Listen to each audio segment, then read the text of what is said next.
Today I'm going to attempt to change the door lock actuator on this 2000 F-150, and it's the front driver's side lock actuator, so let's get to it. Okay, in order to remove this door panel, first thing you need to do is you need to pull this trim piece off right here. You kind of grab it and pop it, and it just comes right out. Throw it to the side there. Then the next thing you're going to have to do is remove this piece here with your window and door lock buttons on it. You just kind of grab under here and you just kind of lift up a little bit, not too hard because you don't want to yank your wiring out. But then you just kind of slide it forward to make sure not just lift straight up, because you have a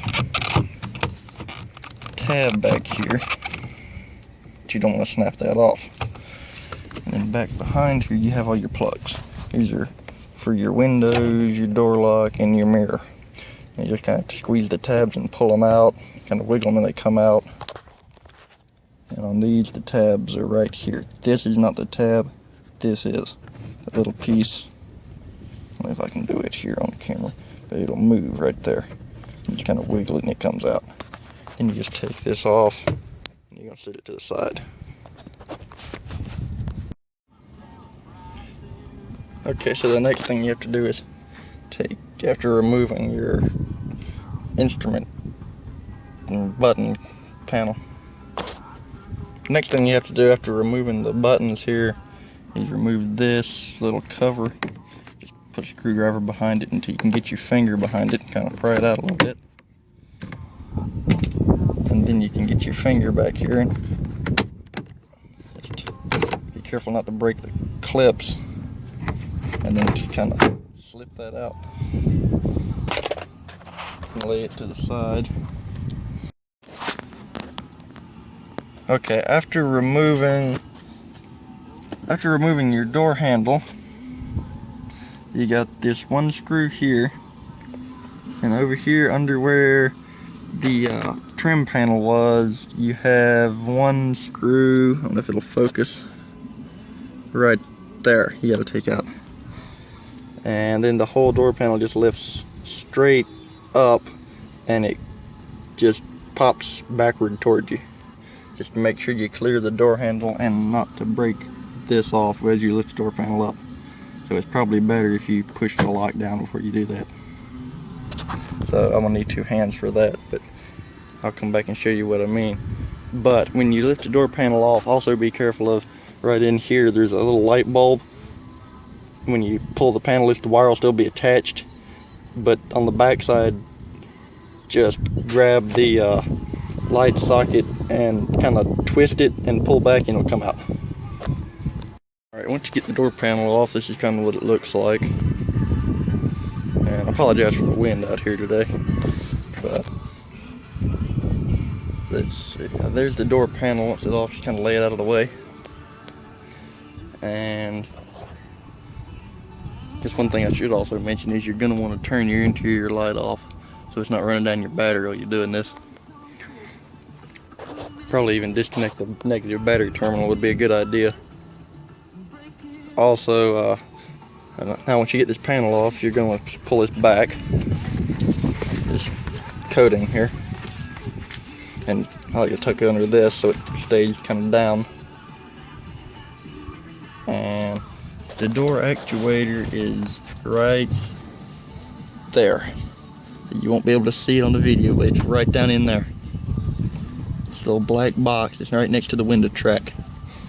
But I'll show you a trick to it. Getting it off. Because I don't know if you'll be able to see it or not, if this thing will focus. But right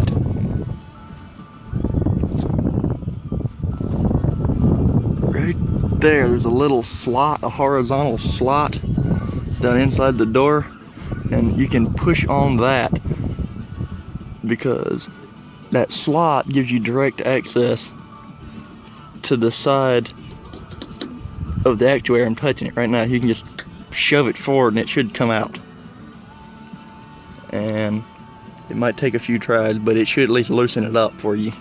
Then you can get back in here and just kind of grab it and pull it straight off.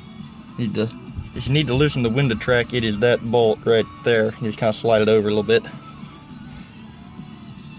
But then there's a little plug in on the end of the window, or the door lock actuator, I mean.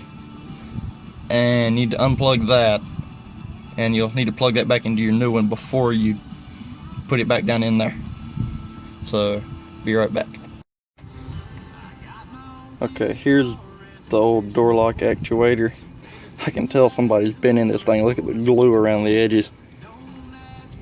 Where they glued the rivets back in. Somebody's actually repaired this thing once. So yeah, it's done. I mean, there's not even any resistance noise on that. Yeah, it's done. But what I wanted to show you is, right there's a little clip you gotta unplug. Be easier to see right here. The two little prongs.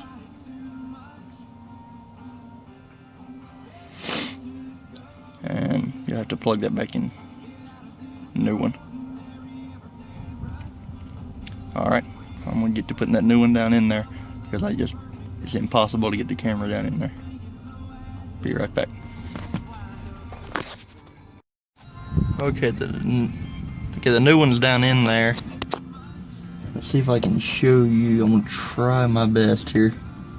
Come on, camera, focus. But it's right there. Alright, there's one little clip back there that it just kind of slides into. And you'll see it, the grooves on the actuator. I'll show you on the old one here in a minute. But right there's where it attaches to the little peg that sticks out. Just make sure it's lined up. And just slide it straight back. And come around here to this door lock thing again here. I'm going to try to see if it'll focus. Which I don't think it's gonna. Okay, maybe it is. See that little groove right there? The groove I was talking about. You just put your screwdriver right there, at kind of an angle, and push in, and the old one will come out.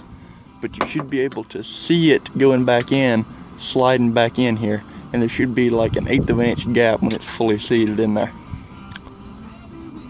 Between 1/8 of an inch between the front of this back that way is what I'm meaning. So just make sure you can see it. You can actually see it in the corner right there if you look real close. The little bit of a darker gap there. But here on this older one,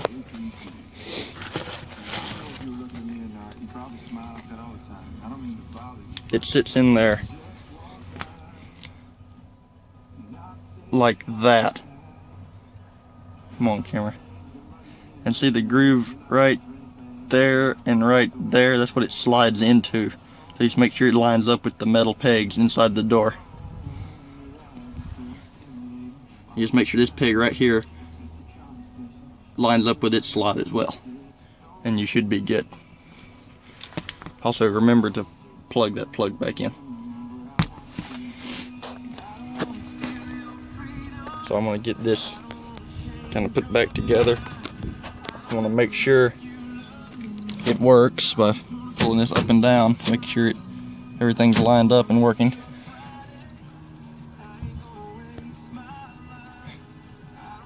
You just want to make sure everything's lined up and working here. And sorry that thing was so out of focus. And why it's doing that today is it's cold out here.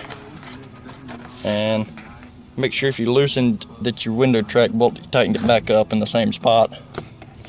And then just put your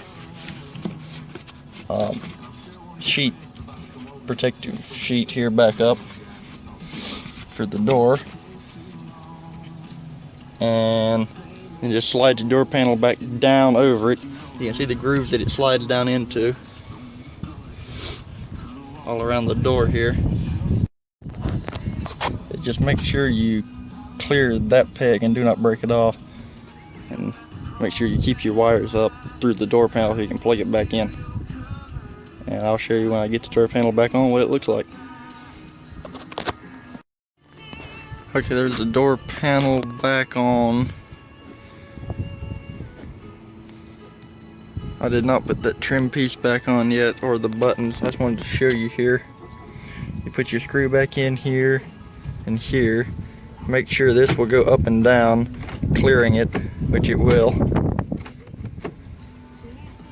Just be very careful of that, putting this door panel back on, that you don't break it off.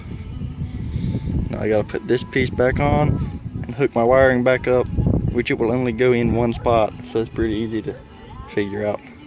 So I'll be right back. Alright, door panel's back on, trim's back on, and the buttons are back in. Let's try this thing here. Hit the lock button, hit the unlock button. Looks like she's working. Now if you touched your door track, you just want to make sure this window will go down okay. So run it down and make sure it does not bind, which this one does not. Alright, so looks like it's fixed to me. And make sure if you disconnected your battery, obviously you reconnect that before you try to start the vehicle. And really the only thing I used for this was a Phillips head screwdriver, a flathead screwdriver to pry on the piece to get it out, flashlight. I used a Sharpie to mark one of my electrical connectors, which you don't need to do. I used a 12mm to undo my battery, and that's about it. If you have to get to the door track, that's an 11mm, if you have to take that bolt off. But other than that, that's about it. Thanks for watching.